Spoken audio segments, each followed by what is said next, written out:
मशीनों को कुछ पता नहीं होती। जैसे एक और उदाहरण देता हूँ कि जैसे बकरे का खून भर के ले जाओ पैथोलॉजी पे और उससे कहोगे भाई ये पवन सिंह का खून है, वो जो मशीन पे बैठा है ना उसे मालूम नहीं कि बकरे का है कि आदमी का है, वो चलेगा पवन सिंह के नाम से रिपोर्ट बना के दे देगा आपको। इसी प्रकार जैसे मिट्टी का आप भूरे का भर के दे दोगे, आपके आंगन का भर के दे दोगे, जो मशीन रिजल्ट देगी वो मैंने मतलब कोई मैनिपुलेट नहीं करता मेरे साथ कोई। मेरे पास सैंपल तो आते हैं लेकिन 100 में से 80 सैंपल गलत होते हैं। उन्होंने कहा इन्होंने सैंपल मांगे, आप चले ऊपर से भरा और दे दिया, तो आप कहोगे अरे रिजल्ट पूरे गांव के ये इसके आए। तो उसके हिसाब से वैज्ञानिकों ने अनुसंधान की है कि भाई आपकी खेती में इतना तो है उर्वरक और बाकी के इतना और देना है। जैसे 200 है, 50 आपके खेत में है तो 150 और रिकमेंड कर। सर एक बार किसान भाइयों का आपका परिचय दे दीजिए। नमस्ते किसान भाइयों, मैं VK जैन नेशनल फर्टिलाइजर लिमिटेड में विजयपुर में पोस्टेड हूँ और मैं मृदा परीक्षण प्रयोगशाला का इंचार्ज हूँ, प्रभारी। मेरी डेजिग्नेशन है सीनियर असिस्टेंट मैनेजर लैब। अब आपके लिए मिट्टी परीक्षण में जो सॉइल टेस्टिंग से संबंधित जो मोबाइल सॉइल टेस्टिंग वैन जिसे बोलते हैं, इसको हिंदी में बोलते हैं सचल मृदा परीक्षण वाहन। ये फील्ड में जाके आपके खेतों से उपलब्ध नमूनों, खेतों द्वारा उपलब्ध नमूनों का टेस्टिंग परीक्षण कार्य करती है। इसमें मैक्रो और माइक्रो इन 9 तत्वों का एट ए टाइम सुबह से शाम तक में रिजल्ट आ जाते हैं। फुल्ली कंप्यूटराइज है। देखो सैंपल इसलिए लिया जाता है, सीधी सी बात है कि जैसे अपनी तबीयत खराब होती है डॉक्टर के पास जाते हैं, आजकल वैद्य हकीम का जमाना तो गया कि आप गए उसने नाड़ी पकड़ी और नाड़ी पकड़ के आपको वो बताए।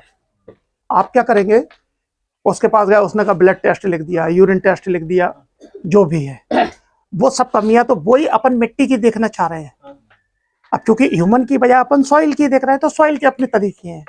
तो उसका सैंपल कब लिया जाता है कि अगर मिट्टी बीमार है तो वो आपको ऐसे नहीं बताएगी, आपके प्रोडक्शन को कम करेगी, तो उसके बहुत सारे रीजन हो सकते हैं।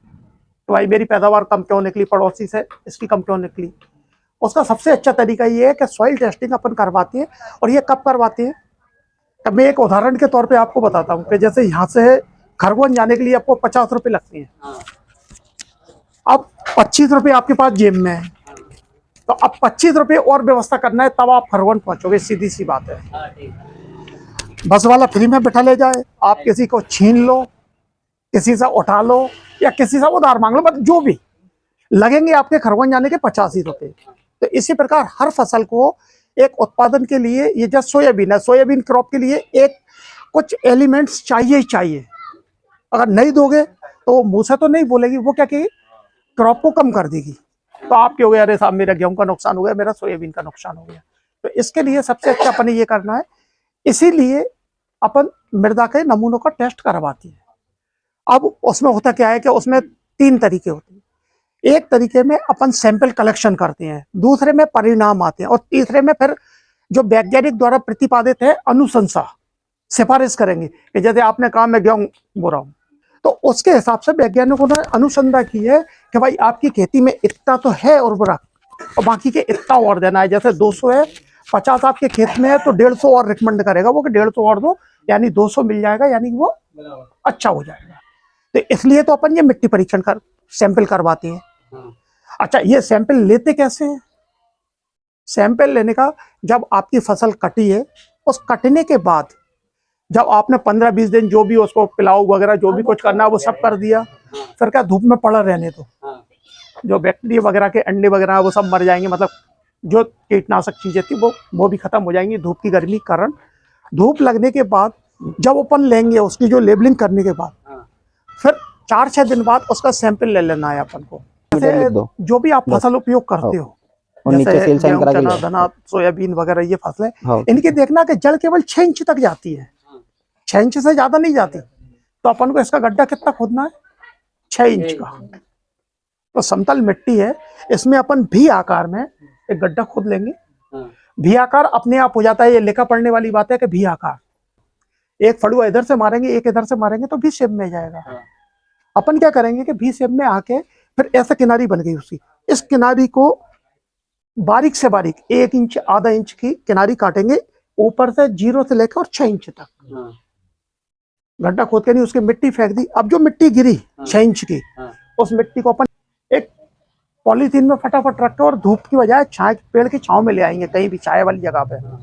मिट्टी अंदर से जमीन से निकलेगी तो नमी निकलेगी, उस नमी को खत्म करने के लिए अपने न्यूज़पेपर अखबार आता है, उसमें अपन रख देंगे, कोई वजन रख देंगे, उसमें वो उसका मॉइस्चर खत्म हो जाएगा और भुरभुरी हो जाएगी।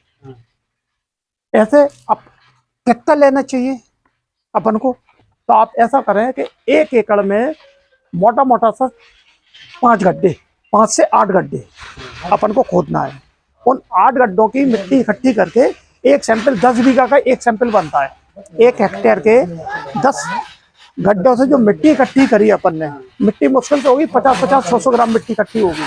उन मिट्टियों को इकट्ठा करके अपन को एक जगह रख देना है, फिर उसको अच्छा मिक्सिंग करना है। उसमें सड़ी गली पत्ती, अपन को केवल मिट्टी अकेली चाहिए, कंकड़ पत्थर, कोई जड़ का टुकड़ा या कुछ ऐसी चीजें सबको बाहर फेंक देना है, मतलब छानबीन लेना है उसको। अब मिट्टी अपने चना की छन्नी होती है, गेहूं चना की छन्नी, पहले उससे छान लेंगे, फिर उससे और बारीक कोई छन्नी है आपके पास आटे से थोड़ी मोटी, उस छन्नी से छान लेंगे ना, तो उसके अंदर कोई भी पत्ती वगैरह जो चीजें होंगी वो सब अलग हो जाएंगी। और बस उसको प्रोसेस में लाके एक थैली में पैक करके, फिर एक फॉर्मेट है, जैसे फॉर्मेट में कुछ नहीं है, एक कागज पर्ची बनाना है। आपका, आपके पिता का नाम क्या है, अपना नाम दे दिया, आजकल मोबाइल नंबर है, मोबाइल नंबर दे दीजिए, गांव, ग्राम, कस्बा, जो पंचायत है, ये सब देके, और जहाँ पे भी पॉसिबल हो, ये बैंड ठीक है आइए नहीं आइए, लेकिन जहाँ पर भी पॉसिबल हो वहाँ सैंपल को पहुँचाएं।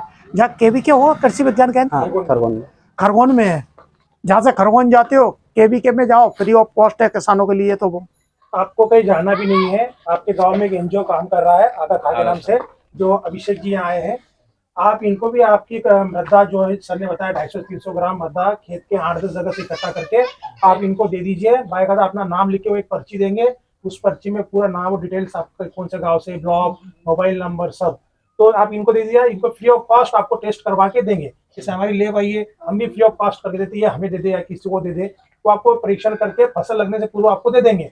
फिर आपको जानकारी हो जाएगी कि हमें क्या करना चाहिए, क्या एक्चुअल में मुझे इसमें 4 बैग यूरिया डालना है, क्या 3 बैग डालना है, नहीं पता। अपन परंपरागत जो अपने बाप दादा करते आए, वो 4 बैग डीएपी डालना तो डाल ही रहे, पर हमें पता नहीं कि इसको खाना कितना है। पर ये सॉइल कार्ड आपको बताएगा कि उस फसल को कितनी जरूरत है, उसको 2 बैग यूरिया की है कि 1 बैग जरूरत है। क्यों अपन खर्चा करें, अपन खर्चा कम से कम करेंगे, तभी अपनी जो उपज की जो ये प्रॉफिट मिलेगा अपने को, लाभ। और ये सब कब होगा, जब आप ये मृदा का परीक्षण करवाएंगे, तभी आपको पता चलेगा। तो आप अभिषेक जी से संपर्क करिए, इस गांव से जो होंगे, इनके थ्रू आप सॉइल दीजिए। 1 साल दिए, 1 कार्ड 3 साल तक काम करता है, पर आप 2 साल में भी करा सकते हो, फ्री ऑफ कॉस्ट है। जस्ट आपको एक आइडिया तो लग जाएगा कि भाई मेरे जमीन की क्या पोजीशन है। भाई अब आप चाहो उसमें, जैसे अभी आप एक ट्रेडिशनल खेती कर रहे हो, ठीक है ना, गेहूं चना, मान लो सफेद मूंगफली की खेती करना है, वो कीमती खेती है, या आपको और भी जो कीमती खेतियां हैं वो अगर करना है, तो उसके लिए आपको खेत को प्रॉपर वे में तैयार करना होगा। आपको टेक्निकली रूप से टेक्निकों से जुड़ना पड़ेगी। भाई ऐसा नहीं मन मर्जी आए, फ्री में पानी मिला तो दूंगा, नहीं तो नहीं दूंगा। भाई अगर आपको आगे बढ़ना है तो फिर कुछ करना पड़ेगी, मेहनत ज्यादा करना पड़ेगी। मेरे पास सैंपल तो आते हैं, लेकिन 100 में से 80 सैंपल गलत होते हैं। उन्होंने कहा, इन्होंने सैंपल मांगे, आप चले ऊपर से भरा और दे दिया, वो सैंपल मेरे पास गया, आपको बड़ा हल्के में रहा, और फिर आप कहोगे अरे रिजल्ट पूरे गांव के ही एक से आए। मशीनों को कुछ पता नहीं होती। जैसे एक और उदाहरण देता हूँ कि जैसे बकरे का खून भर के ले जाओ पैथोलॉजी पे, और उससे कहोगे भाई ये पवन सिंह का खून है, वो जो मशीन पे बैठा है ना, उसे मालूम नहीं कि बकरे का है कि आदमी का है, वो चलेगा पवन सिंह के नाम से रिपोर्ट बना के दे देगा आपको। अब आप जहाँ गांव में बैठ के हंसोगे, अरे वो पैथोलॉजी वाला तो ऐसा है, उसका कैसे भी दे दिया। उसकी गलती नहीं है, ना वो आपके बकरे को देखने आया, ना वो आदमी को देखने आया, आप ब्लड ले गए, भाई ये ब्लड का सैंपल। तो इसी प्रकार जैसे मिट्टी का आप भूरे का भर के दे दोगे, आपके आंगन का भर के दे दोगे, जो मशीन रिजल्ट देगी वो मतलब कोई मैनिपुलेट नहीं करता, मेरे साथ कोई भी नहीं करता। कहने का तात्पर्य यही है, आपको उसका सही परिणाम चाहिए तो आपको सही मृदा नमूना देना पड़ेगा। अब मैं आपको ये लैब दिखाई देता हूँ कि जो बाकी में काम होता है तो होता है या नहीं होता है, या किस तरीके से होता है, वो चीज को आप देख लीजिएगा। अब आपके लिए मिट्टी परीक्षण में जो सॉइल टेस्टिंग से संबंधित, जो मोबाइल सॉइल टेस्टिंग जिसे बोलते हैं, इसको हिंदी में बोलते हैं सचल मृदा परीक्षण वाहन।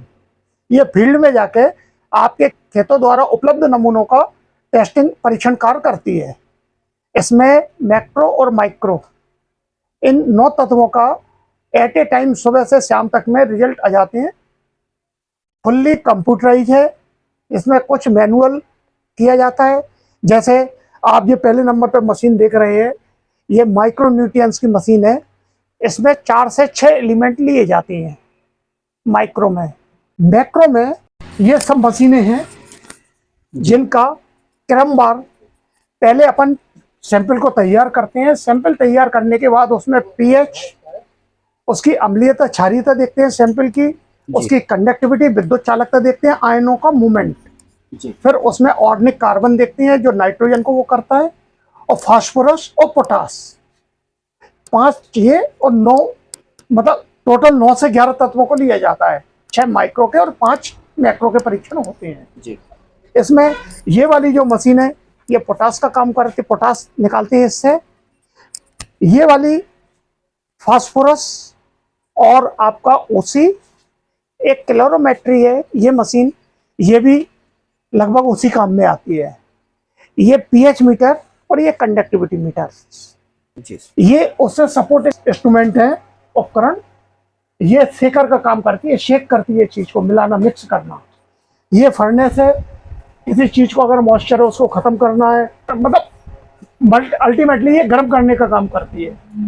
ये आपकी सेटिंग का काम करती है। ये तौलने वाली मशीनें हैं क्योंकि एट ए टाइम कुछ रसायनों को तौल के तुरंत ही बनाया जाता है। इसकी रिपोर्टें पूरे सिस्टम में कंप्यूटर से बन के आ जाएगी उसकी सीट को।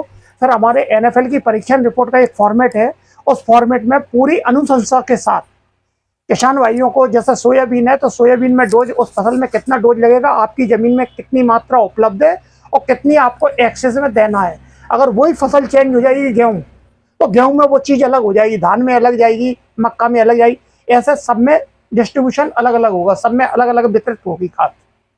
मतलब वो क्रॉप के वाइज से ही हम उसका खाद का डिसाइड करेंगे कि कौन सी क्रॉप में कितना खाद देना है। हाँ जी, हर क्रॉप की अपनी एक रिक्वायरमेंट है, उस जरूरत के हिसाब से अपन को खाद देना होगा। उस एक रिपोर्ट के आधार पे हम अलग अलग क्रॉप पे उसको डिवाइड कर सकते हैं ना, खाद को एक ही रिपोर्ट नहीं, अगर परीक्षण एक ही हुआ, हाँ, जो परिणाम आएंगे आपके सैंपल के, उस परिणाम के आधार पे आप किसी भी साइंटिस्ट को, कृषि विज्ञान केंद्र के, केवी के, या किसी अदर एग्रीकल्चर वाले को बताएंगे कि भाई मुझे तो मक्का की खेती करना है, अच्छा, या मुझे सरसों की खेती करना है, तो फिर वो उस पर्टिकुलर फसल के लिए जो भी एलिमेंट उत्तरदायी है, फिर वो उस हिसाब से रिकमेंडेशन के आधार पे उस सिफारिश आपको देंगी।